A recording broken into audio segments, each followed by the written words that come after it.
자, 내용을 읽어보겠습니다. 이스라엘 장로 두어 사람이 나와 내 앞에 앉으니 여호와의 말씀이 내게 임하여 이르시되, 반복적으로 하나님께서 이스라엘 백성들과의 이 소통을 할 수 있도록 기회들을 열어주시는 것 같습니다. 근데 이스라엘 장로 두 사람이면 대표자겠죠. 그 대표자 두 사람이 이 에스겔을 찾아왔습니다. 당연히 에스겔이 이 지금 포로로 잡혀있는 상황이기 때문에 이 사람들은 포로로 잡혀있는 사람이겠죠. 그 같은 공간 안에 있으니까 우리가 겉으로 볼 때 이 두 장로는 하나님의 뜻을 묻기 위해서 왔다, 이렇게 보여질 수도 있겠습니다. 그들이 하나님의 의도대로 그 길을 정하기 위해서 왔다, 이렇게 보여지기도 하겠죠.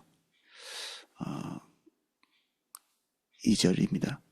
여호와의 말씀이 내게 임하여 이르시되, 인자야, 이 사람들이 자기 우상을 마음에 들이며 죄악의 걸림돌을 자기 앞에 두었으니 그들이 내게 묻기를 조금인들 내가 조금인들 용납하랴.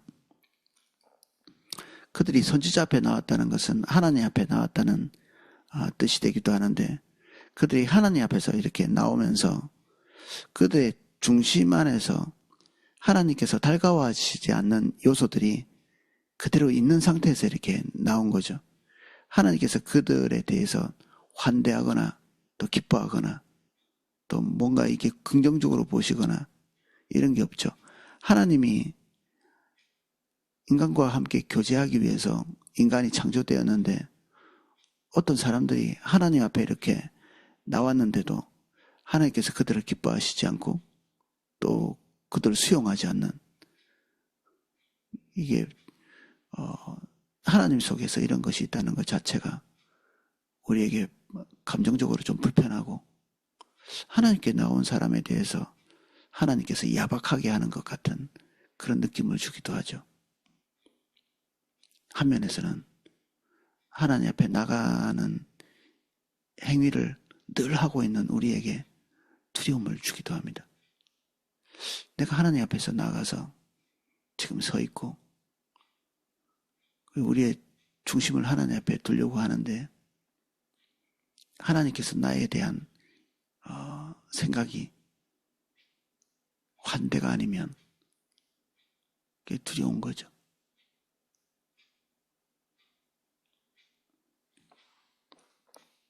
그리고 그 이유는 하나님의 어떤 까다로운 성품에 있지 않고 하나님께서 말씀하시는 것에 의하면 그들 속에 죄악의 걸림돌이 있다, 이렇게 얘기하고 있습니다. 4절입니다. 그런즉 너는 그들에게 말하여 이르라, 나 주 여호와가 말하노라. 이스라엘 족속 중에 그 우상을 마음에 들이며 죄악의 걸림돌을 자기 앞에 두고 선지자에게로 나아가는 모든 자에게 나 여호와가 그 우상의 수요대로 보응하리니. 3절의 구체적인 이유를 하나님께서 밝히십니다. 그들이 하나님 앞에 나오지만 실제로 하나님 앞에 나오는 근본적인 이유가 그들의 우상, 그들의 결정, 그들의 길, 이것들이 내려지지 않은 상태에서 하나님께 나온 거죠. 우상의 수요가 많다, 뒤에 이렇게 그들을 지적하면서 얘기했는데, 그들이 바라고 염원하는 그 숫자들이 있는 거죠. 우상은 우리가 반복적으로 배우는 것처럼 그들이 염원하는 것에 대한 집합체, 그들이 기대하는 것, 그리고 소원하는 것, 그들이 탐욕으로 이렇게 마음속에 두고 있는 것, 이것들의 집합체, 엑기스, 이게 우상인데 이게 하나 두 개가 아닌 거죠. 인간 마음속에서 일어나는 염원, 기대, 소원, 이런 것들이 하나 두 개가 아닌 거죠. 인간 삶에서 필요로 하다고 하는 모든 것들, 정치인이 우리에게 주겠다고 말하고 있는 여러 가지 것들, 각종 이단 집단에서 우리에게 제시하고 있는 이런 것이 있을 것이고 저런 것이 있을 것이고, 우리는 이런 것을 줄 수 있고 저런 것을 줄 수 있고 하는 것들, 각종 미디어에서, 그리고 이 광고하는 TV 광고에서 말하고 있는 이 모든 것들이 총망라돼서 우리에게 우상으로 다가오는 거죠. 이런 것들이 최소한 당신에게 필요합니다. 우리가 그것을 주겠습니다. 우리는 그런 것들을 바라고 소원하고 기대하고, 그리고 혹시 그런 것이 없을까 전전긍긍하고, 없다면 애통해하고, 이런 것들이 있는 상태에서 하나님 앞에 나가는 이유는 뭘까요? 그들 중심 안에 이런 것이 가득 차 있는데 이 상태에서 하나님께 나아가는 이유는 하나겠죠. 그들이 염원하고 기대하는 것이 우상을 통해서 이루어지지 않고 있는 중이죠. 그들이 애쓰고 노력하는데도 그들이 기대하는 것들이 그들에게 주어지지 않는, 시간이 계속하면서 그들이 기대했던 것에 대한 그 기대가 점점 희석되는, 점점 나쁜 소문만 들리고, 그들 귀에도 이스라엘 본토에 돌아갈 꿈을 가지고 있는 그들도 이것이 점점 가능성 없는 희망이라는 게 조금씩 보이는 거죠.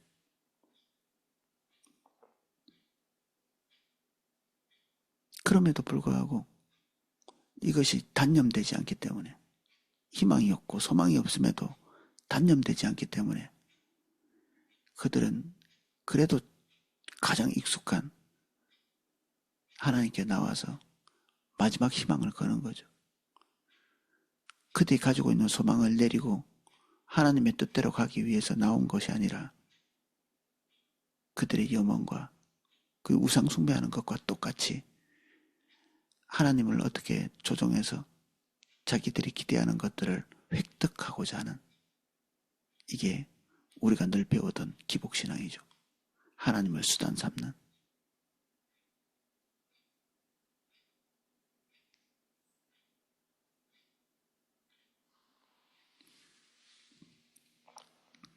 하나님께서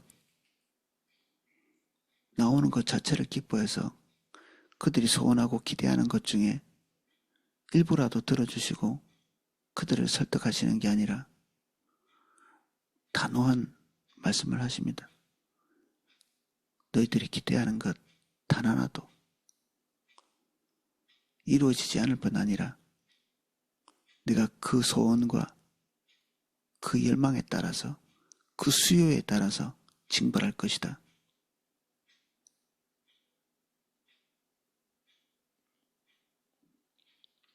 5절입니다. 이 이스라엘 족속이 다 그 우상으로 말미암아 나를 배반하였으므로 내가 그들이 마음먹은 대로 그들을 잡으려 함이라. 그들 마음이 그들의 인생의 목표, 그들의 염원에 치우쳐서 하나님께서 기대하시는 염원, 하나님의 기대를 벗어나 있기 때문에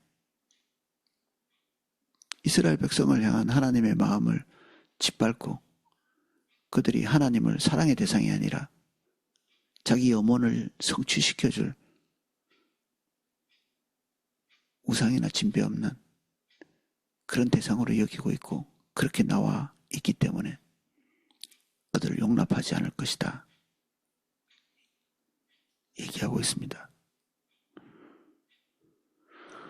6절입니다. 그런즉 이스라엘 족속에게 이르기를 주 여호와의 말씀에 너희는 마음을 돌이켜 우상을 떠나고 얼굴을 돌려 모든 가증한 것을 떠나라.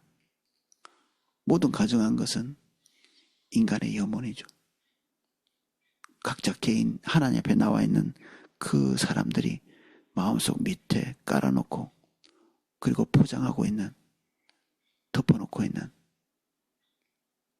그런 사사로운 목표들, 목적들, 기대들,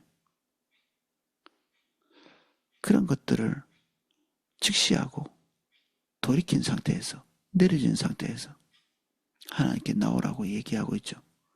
사실 이게 제일 친절한 말씀이죠. 내가 왜 너희들에게 분노하는지를 명확하게 알려주시는 겁니다. 그냥 기분이 나쁘고 막 이유도 없이 벌컥벌컥 화내는 인간 중에서는 그럴 수도 있지만 하나님은 그런 분은 아니시거든요.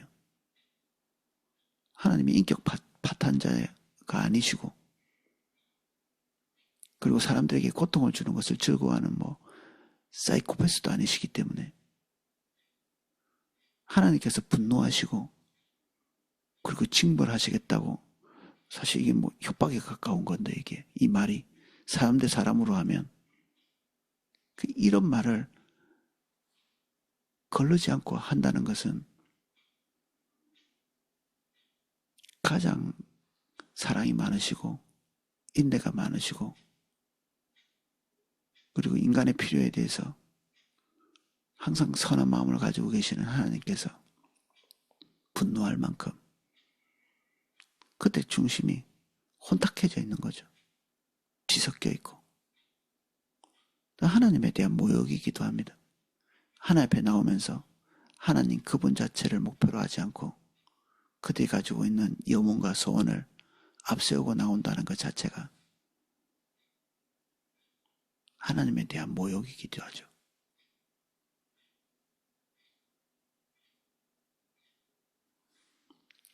이스라엘 족속과 이스라엘 가운데 거류하는 외국인 중에 누구든지 나를 떠나고 자기 우상을 마음에 들이며 죄악의 걸림돌을 자기 앞에 두고 자기를 위하여 내게 묻고자 하여 선지자에게 나아가는 모든 자에게 나 여호와가 친히 응답하여 그 사람을 대적하여 그들을 놀라움과 표징과 속담거리가 되게 하여 내 백성 가운데서 끊으리니 내가 여호와인 줄 너희가 알리라. 자기 염원과 자기 기대를 가지고 하나님 앞에 나와서 그런 것들을 이루기 위해서 하나님을 도구화 삼는 사람들에게 하나님께서 응징하겠다고 얘기하죠. 여기에 선지자라고 돼 있는데 사람들이 하나님께 묻기 위해서 선지자에게 나온다 이렇게 돼 있죠. 우리 앞에 전장 13장에 보면 분명히 거짓 선지자였는데 여기는 거짓이라는 말이 쏙 빠져 있죠. 그들은 이 거짓 선지자에게 나온다 이렇게 마음을 먹고 나오는 게 아니라 선지자에게 나오는 거죠. 그야말로 에스겔에게 지금 나오고 있잖아요. 에스겔이 여기 버젓이 있고 에스겔이 거짓 선지자라고 말할 수는 없겠죠. 근데 그들이 이 선지자에게 나오는 태도와 자세나 거짓 선지자에게 가는 태도와 자세가 똑같죠. 다를 바 없는 것입니다. 하나님께서는 선지자와 거짓 선지자를 구분해서 부르고 계시는데 그들은 거짓 선지자와 참된 선지자를 구분하고 있지 않죠. 그것이 거짓 선지자든 참된 선지자든 사실은 이들에게는 아무 의미가 없는 것입니다. 그들이 처음부터 나오는 목적이 그들이 기대하는 것을 듣기 위해서 나왔기 때문에 상관없는 것이죠. 누구든지 간에 내가 원하는 것을 말해주면 되니까 내가 원하는 길 갈 수 있는 방법 묘책 해결책 지금 계속 그들이 좌절을 겪고 있는데 그 좌절을 해결해 줄 수 있는 방법만 한다면 누구라도 찾아갈 수 있는 준비가 되어 있는 사람들 그것이 에스겔이든 에스겔이 아니든 요 앞장에서 설명하고 있던 어떤 여인들이든 그 메시지가 있기만 하다면 누구든지 찾아가는 거죠. 어떤 면에서는 지푸라기라도 잡으려고 하는 그들 상황은 대단히 열악하기 때문에 한 가닥 희망을 잡는 거죠.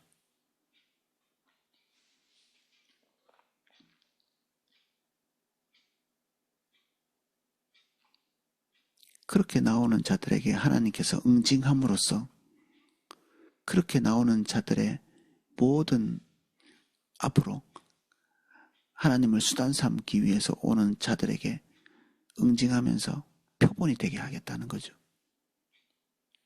9절에 말씀이 그런 것입니다.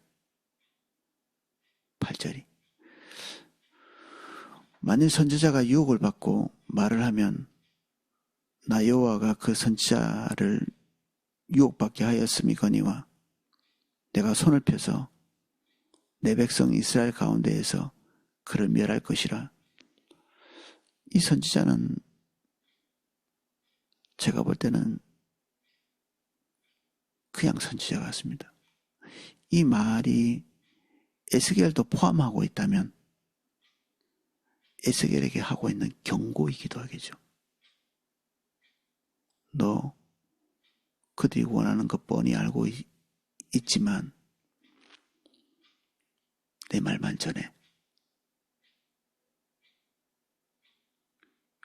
에스겔도 자기 홀로 외롭게 동떨어져 있는 사람이죠. 그를 지지하는 자들이 없고 그의 말씀을 듣는 자가 없고 하나님께서 그에게 하는 말을 귀담아 듣는 자도 없고 에스겔에게 나와 있는 자들이 겉으로는 어떻게 될지 모르겠지만 중심에 숨기고 있는 것들을 이미 하나님께서 보이신 이후죠. 처음 부름받았을 때는 몰랐을지 모르지만 지금 에스겔은 어느 정도 시간이 지난 다음에 하나님께서 이스라엘 백성이 행하고 있는 모든 종류의 죄악들을 다 보여주고 난 다음이죠.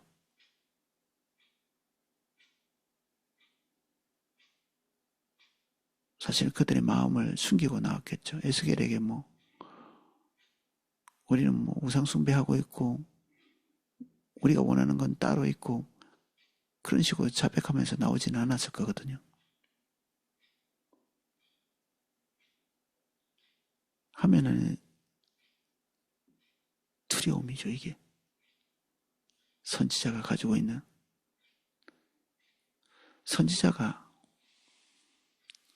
이 모종의 유혹을 받고 있는 거짓 선지자들은 언제든지 그들이 원하는 말을 해줄 수 있는 준비가 되어 있죠. 에스겔은 하나님의 말씀을 선포하기 위해서 이렇게 서 있는데 반복해서 그들이 한 번, 두 번, 세 번, 네 번 끊임없이 찾아와서 거듭거듭 그들이 원하는 것을 가득 품고 하나님의 뜻을 구합니다 라고 얘기했을 때 이 부정적 메시지, 이 하나님께서 정말 이렇게 혹독하게 말씀하시는 이것들을 한 번, 두 번, 세 번 말할 수 있을지 모르지만 지금 이게 최소한 6번 넘었거든요. 7번. 이것이 계속해서 반복되면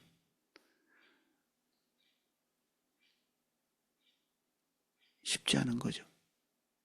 좋은 소리도 자꾸 하면 잔소리인데 하나님께서 반복적으로 이 부정적이고 혹독한 이 말씀을 에스겔의 입에 넣어주고 계시는 거죠. 입만 열면 강포다 이런 예레미야에게 사람들이 얘기한 것들이며 수근수근거리며 입만 열면 강포, 저주, 입만 열면 심판. 예레미야가 들었던 소리죠. 예레미야가. 예레미야의 메시지 중에 너희들의 사방의 적이다. 너희들 주변에 사방의 적이 둘려서 싸져서 너희들은 심판받을 것이다. 이 메시지가 포함되어 있었는데 사람들이 예레미야에게 찾아와서 압박을 가하면서 그들에게 하는 말이 예레미야 입에서 나온 그 말을 고스란히 담아서 거꾸로 얘기하면서 네가 사방에 적으로 둘러싸여져 있다. 너 자신이. 예레미야 너 자신이 사방에 적으로 둘러싸진 것을 알아라. 실제로 그들은 그들에게 위협을 가하고 선지자에게 위협을 가하고 그들이 원하는 말을 할 때까지 구덩이에 던져넣기도 하고 감옥에 가두기도 하고 때로는 어떤 선지자는 죽임을 당하기도 하고, 에스겔은 그 어느 지점에 있는 거죠. 예레미야의 운명을 뭐 대충 알겠죠. 어떤 일을 당했는지. 에스겔도 모종의 심적인 압박을 받고 있겠죠. 그 저항을. 모든 백성들은 일치단결해서 그들이 원하는 길을 요구하고 있고, 에스겔은 하나님 편에 서서 그 압박을 눈으로 보면서 이 말씀을 전파하고 있는 거죠. 듣는 자도 고통이지만 전하는 자도 고통스럽다.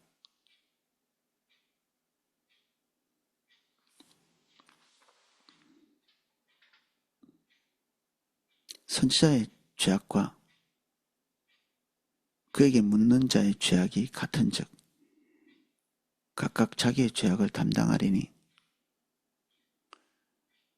선지자가 올바른 말을 전하지 않고 그리고 그들이 기대하는 바에 따라서 말하기 시작하면 유혹받는 것은 선지자의 죄악이죠. 동시에 그것을 듣는 자들은 그것을 원하고 바라고 조종해서 그것을 들었지만 그 자체가 그들에게 심판의 징후가 되는 겁니다.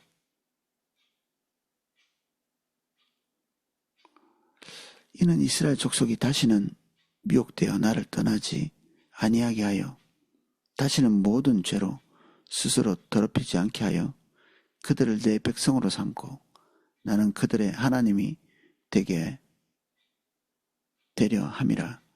주 여호와의 말씀이니라. 이 징벌은 그들의 마음이 나누어지지 않고 하나님께 붙어있게 하기 위해서, 하나님의 간절함은 그들 자체에 있죠. 그들도 하나님께 나올 때 하나님 그분만 목적으로 해서 나왔어야 마땅한 것인데, 그렇게 하지 않는 모든 자들을 징벌하고 나야 다시는 그런 일이 없을 거니까 하나님께서 그것들을 징벌하겠다고 결심하시는 겁니다. 그래서 하나님께서 기대하고 바라시는 것은 그들과 끝장을 보는 게 아니고 그들의 정화이죠. 정화. 그들의 마음의 정화, 깨끗함, 나누어지지 않은 상태에서 하나님을 바라보게 하는 것. 이게 하나님의 최종적인 목적입니다. 선지자는 선지자대로 하나님의 뜻을 명료하게 전달해야 되고, 이스라엘 백성들은 그들이 가지고 있는 사사로운 개인적인 뜻들을 단념한 상태에서 하나님의 말씀 앞에 서야 되는 이 두 대상을 향한 하나님의 경고이자 소원이자 부탁이고 그렇습니다. 우리가 늘 배우고 있는 것들, 여종 목사님이 독창적으로 만들어낸 신학이 아니고 하나님께서 너무나 명료하게 내가 이것을 원해 라고 말하고 있는 그러한 내용이죠. 주님이 원하십니다. 각자 사사로운 염원이 내려진 상태에서 주님께 나오는 것. 우리가 새벽에 주님 찾기 위해서 다 여기 모여 있잖아요. 하나님께서 말씀하시면 언제든지 순종하겠습니다 하고 결심하고 여기에 나와 있는 거죠. 그렇지 못하다면 우리 자신에 대해서 깊이 고민해야 됩니다. 내 마음속에 불타오르는 염원이 있다. 내가 간절히 원하는 원함이 있다. 그러면 그것부터 정리해야 합니다.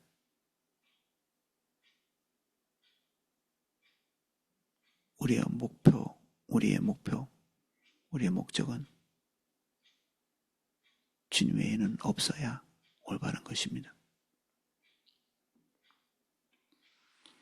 오늘은 여기까지 살펴보겠습니다. 기도하겠습니다. 항상 주님 앞에 나오는 것이 두려움이 있습니다.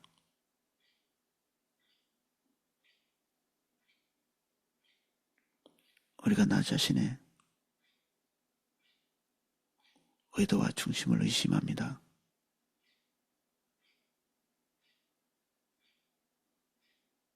오늘 이 아침에도 두려움을 가지고 우리의 내면을 살핍니다.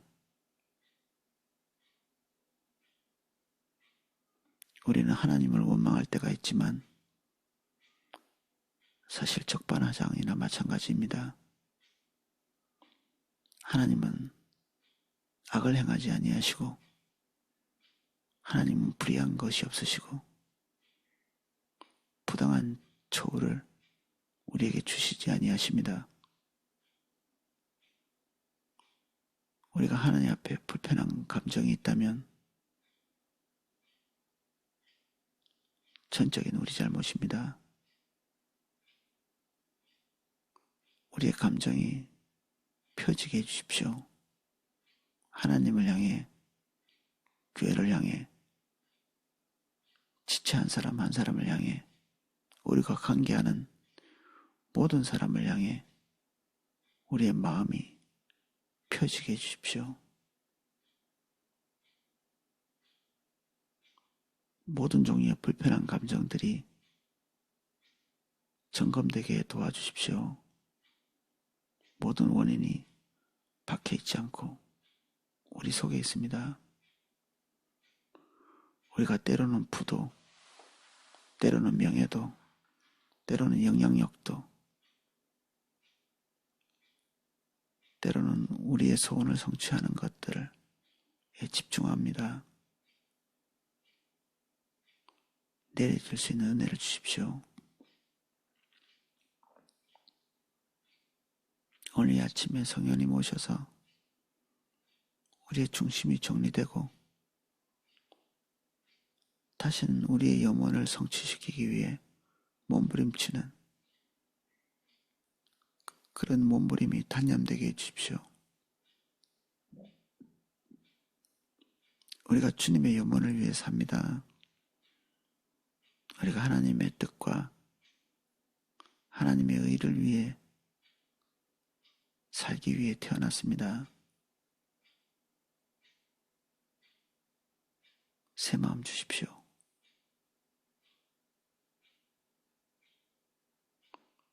주님 이 시간 저희를 만나 주십시오. 예수님 이름으로 기도합니다. 아멘.